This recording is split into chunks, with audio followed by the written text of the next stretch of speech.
नमस्कार, मैं हूं आपके साथ रोमिता तिवारी और स्वागत है आपका हमारी खास पेशकश प्राइम मिनिस्टर में। सनातन के अपमान को लेकर सियासी संग्राम छिड़ा हुआ है। विपक्षी गठबंधन के तमाम नेताओं ने सनातन के खिलाफ विवादित टिप्पणी की है। उन्हीं सनातन विरोधियों को पीएम मोदी ने करारा जवाब दिया है।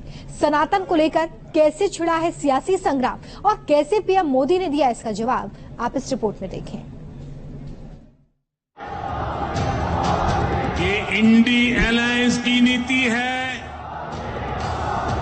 भारत की संस्कृति पर हमला करने की। सनातन विरोधियों पर यह प्रहार है पीएम मोदी का, उन मोदी का जिनकी रग रग में सनातनी परंपरा रची बसी है। सनातन पर सवाल उठे तो मोदी ने उसे विपक्ष को घेरने का हथियार बना लिया। सनातन देश की उस संस्कृति का हिस्सा है जिससे 85% जनता का सीधा सरोकार है। विपक्षी गठबंधन के एक नेता का बयान अब 2024 का मुद्दा बनता हुआ नजर आ रहा है। एमपी का बीना हो या फिर छत्तीसगढ़ का रायगढ़, मोदी ने सनातन पर सवाल उठाने वालों को न केवल घेरा बल्कि उनकी मंशा पर भी सवाल खड़े किए।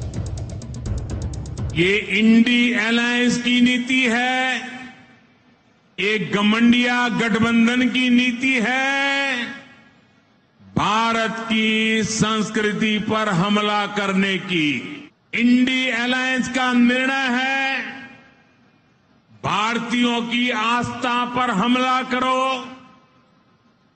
इंडी अलायंस घमंडिया गठबंधन की नीयत है भारत को जिस विचारों ने, जिस संस्कारों ने, जिस परंपराओं ने हजारों वर्ष से जोड़ा है, उसे तबाह कर दो। दरअसल सनातन के अपमान का सिलसिला डीएमके नेता उदयनिधि स्टालिन के बयान से शुरू हुआ, जिन्होंने सनातन की तुलना डेंगू मलेरिया से की। डीएमके के ही सांसद ए राजा 2 कदम आगे बढ़ गए और उन्होंने सनातन को एचआईवी बता डाला। சனாதனம் என்பதை எதிர்ப்பதை விட ஒழிப்பதே நாம் செய்ய வேண்டிய முதல் காரியமாகும். எனவே இந்த மாநாட்டுக்கு மிக பொருத்தமான தலைப்பு வைத்திருக்கிறீர்கள், அதற்கு என்னுடைய பாராட்டுகள். அவர் உள்ளபடியே கடமைச்சிருந்தா இத்தனை வெளிநாட்டுக்கு போயிடக்கூடாது. ஏன்னா ஒரு நல்ல இந்து வெளிநாடு கடல் கடந்து போக கூடாது. உனக்கு ஊர் சுத்துறதே வேலை. சனாதனத்தை மீறி ஊர் சுத்துற ஒரு ஆளு சனாதனத்தை காப்பாத்துன்னு சொல்றது எவ்வளவு பெரிய அயோக்கியத்தனம். இந்த அயோக்கியத்தனத்துக்கு இன்றைக்கு அமைச்சரவையை கூட்டி सनातनத்தை பற்றி நன்றாக பேசுங்கள், பரப்புங்கள்। डीएमके नेताओं के बयान ने तूल पकड़ा तो ममता, उद्धव जैसे नेताओं ने बयान से किनारा कर दिया, लेकिन मल्लिकार्जुन खड़गे के बेटे प्रियांक खड़गे ने उदयनिधि का समर्थन कर कांग्रेस को बड़ी मुसीबत में डाल दिया।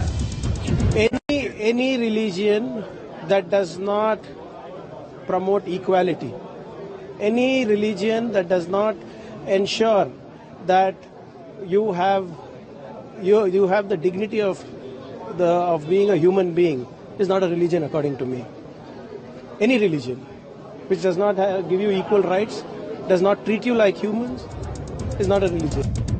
सनातन को लेकर सवाल उठे तो कांग्रेस ने डैमेज कंट्रोल की कोशिश की, लेकिन बयान का खुलकर विरोध नहीं किया। एक्चुअली हमारा व्यू वेरी क्लियर है, सर्वधर्म समभावना, सर्वधर्म समभावना is the Congress ideology. But you have to understand, every political party have their own freedom to tell their views. सनातन पर कांग्रेस की चुप्पी ने बीजेपी को मानो ब्रह्मास्त्र थमा दिया। मौका मिला तो पीएम मोदी ने सनातन को महात्मा गांधी से जोड़कर कांग्रेस समेत इंडिया गठबंधन के नेताओं को कड़ा संदेश दिया।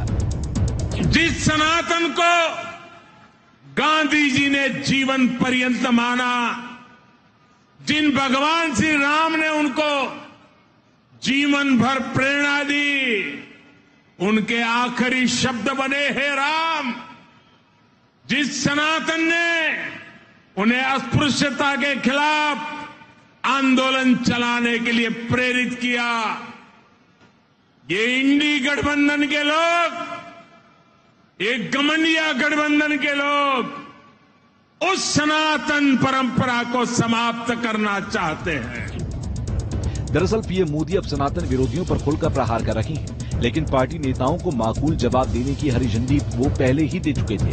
यही वजह थी कि बीजेपी सनातन का अपमान करने वालों पर चौतरफा वार कर हिंदुत्व के एजेंडे को नई धार देने में जुट गई और सबसे ज्यादा निशाने पर रही कांग्रेस। वो कह रहे हैं सनातन धर्म को समाप्त कर देना चाहिए। मुझे बताओ भाई, सनातन धर्म को समाप्त करने के लिए आप तैयार हो क्या? अरे जोर से बोलो, तैयार हो क्या? माताएं बहनें भी बोले तैयार है क्या? इन लोगों ने वोट बैंक की और तुष्टीकरण की राजनीति करने के लिए सनातन धर्म को समाप्त करने की बात की है। हमारी संस्कृति, हमारे इतिहास और सनातन धर्म का अपमान किया है।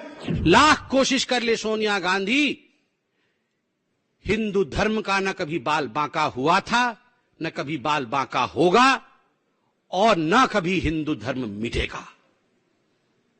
वो शाश्वत था, वो सनातन था, वो सत्य था, वो सत्य रहेगा, सत्य है और भविष्य में भी अविरल गंगा की तरह बहने वाली धर्म का नाम, बहने वाले सत्य का नाम हिंदुत्व है। हिंदू सनातन के अपमान पर इंडिया गठबंधन बुरी तरह घिर गया, लेकिन सबसे ज्यादा मुसीबत पड़ी कांग्रेस की। इसी साल हिंदी पट्टी के राज्य मध्य प्रदेश, छत्तीसगढ़ और राजस्थान में विधानसभा चुनाव होने हैं। यहाँ मुख्य मुकाबला बीजेपी और कांग्रेस के बीच है। यही वजह है कि मोदी ने लोगों को सतर्क कर कांग्रेस के मंसूबों पर पानी फेर दिया।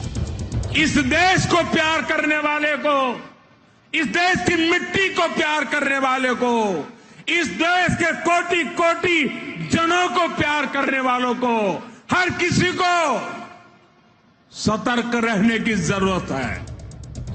दरअसल तीनों ही राज्य हिंदू बहुल हैं। 2011 की जनगणना के मुताबिक मध्य प्रदेश की कुल आबादी 7 करोड़ 20 लाख है। इस आबादी में 6 करोड़ 60 लाख हिंदू हैं। वहीं छत्तीसगढ़ में 93.2% हिंदू हैं, जबकि राजस्थान में 88.49% हिंदू हैं।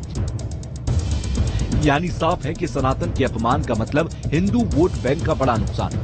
कांग्रेस खुद सॉफ्ट हिंदुत्व के जरिए चुनावी नैया पार करने में जुटी है। ऐसे में सनातन के अपमान पर जवाब देना मुश्किल होगा। यही वजह है कि बीजेपी अब कांग्रेस और इंडिया गठबंधन के खिलाफ हिंदू विरोधी परसेप्शन बनाने में जुट गई है। बीजेपी के लिए सनातन का मुद्दा किसी ब्रह्मास्त्र से कम नहीं है। यही वजह है कि कमान अब खुद मोदी ने संभाल ली है। टीम